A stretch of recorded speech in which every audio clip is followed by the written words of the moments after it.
नमस्कार, तिसरा डोळा न्यूज मध्ये आपलं स्वागत। मी सतीश चव्हाण। पाहूया आजच्या काही ठळक घडामोडी। सांगली जिल्हा परिषदेतर्फे यावर्षी परीक्षांमधील कॉपीमुक्त अभियान केवळ कागदोपत्री न ठेवता प्रत्यक्ष अंमलात आणण्यात आले आहे। जिल्ह्यातील 32,504 विद्यार्थी या परीक्षेला बसले असून परीक्षेतील पारदर्शकता वाढवण्यासाठी नाविन्यपूर्ण आणि तंत्रज्ञानाधारित उपाययोजना राबवण्यात येत आहेत, असे सांगली जिल्हा परिषद मुख्य कार्यकारी अधिकारी विशाल नरवाडे यांनी केले आहे। यावेळी शिक्षणाधिकारी माध्यमिक राजेसाहेब लोंढे, उपशिक्षणाधिकारी विशाल दशवंत, उपशिक्षणाधिकारी गणेश भांबुरे, उपशिक्षणाधिकारी गीता शेंडगे मॅडम, अधीक्षक अरुणा कोले मॅडम, अधीक्षक नारायण माळी, अधीक्षक धनंजय जाधव आदी कर्मचारी उपस्थित होते।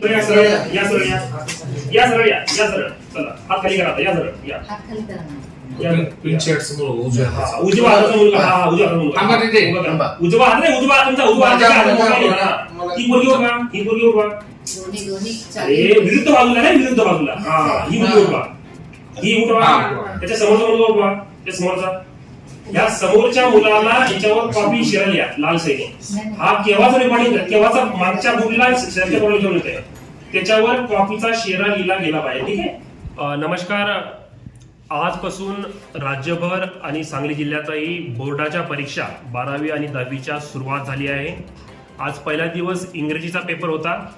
सांगली जिल्ह्यामध्ये 52 परीक्षा केंद्रावर 1307 वर्गखोल्यामध्ये 32,504 विद्यार्थी या परीक्षेत बसलेले आहेत। दरवर्षीप्रमाणे कॉपीमुक्त अभियान आपण यावर्षी एक अनोख्या नाविन्यपूर्ण प्रकारे राबवत आहोत। सांगली जिल्हा परिषदतर्फे 1307 पर्यवेक्षकांवर आपण मोबाईलद्वारे झूम लिंक देऊन जिल्ह्यावरून केंद्रीकृत सेंट्रलाइज पद्धतीने लाईव्ह रेकॉर्डिंगमध्ये आपण ही परीक्षा पार पाडलेली आहे।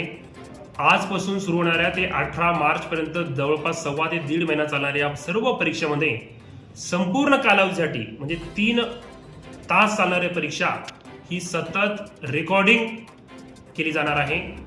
यामध्ये 100% पारदर्शकता येणार आहे आणि त्याच्यामुळे कॉपीमुक्त अभियान हे केवळ कागदापुरतं मर्यादित न राहता प्रत्यक्षात आपण राबवत आहोत। या अनुषंगाने सर्व पत्रकार बंधू भगिनींना आम्ही आमंत्रित केलं होतं आणि जिल्हा परिषद सांगलीच्या VC रूममध्ये हे लाईव्ह डेमो आज पहिल्या पेपरला दाखवलेला आहे। ज्या ज्या ठिकाणी गैरप्रकार आढळले ते आम्ही लक्षात आणून दिलेले आहे। आपला उद्देश एवढाच की प्रामाणिकपणे मेहनत करणारा मुलगा, विद्यार्थी आणि अभ्यास न करण्यामध्ये फरक राहिला पाहिजेत आणि पालकांचा तसेच विद्यार्थी आणि शिक्षकांचा प्रशासनातर्फे जो बघण्याचा दृष्टिकोन असतो की कॉपी होणारच, हा बदलण्याचा प्रयत्न इथे केला जात आहोत। मागच्या 2021-22 मध्ये शिरायला मी असताना सर्वप्रथम मी हा उपक्रम राबवला होता आणि मला अभिमान आहे सांगताना की यावर्षी लेखी लेखी गाईडलाईन्स आपल्याला राज्य शासनातर्फे मिळालेले आहेत आणि सांगली जिल्हा हा एकमेव जिल्हा असा नाविन्यपूर्ण उपक्रम राबवणारा राज्यामध्ये आहे। यामुळे खरोखरच विश्वासपात्र, पारदर्शक आणि 100% कॉपीमुक्त अभियान राबवण्यास मदत होणार आहे। मी सर्व पालकांना, विद्यार्थ्यांना, शिक्षकांना आपल्या माध्यमातून, समाज माध्यम आणि प्रेस आणि इलेक्ट्रॉनिक मीडियाच्या माध्यमातून आवाहन करू इच्छितो, कृपया याला सकारात्मक घ्यावं आणि सगळ्यांनी कॉपीमुक्त अभियान राबवण्यासाठी सहकार्य करावं। यूट्यूबवर सर्च करा तिसरा डोळा। तिसरा डोळा चॅनलला सबस्क्राईब करा।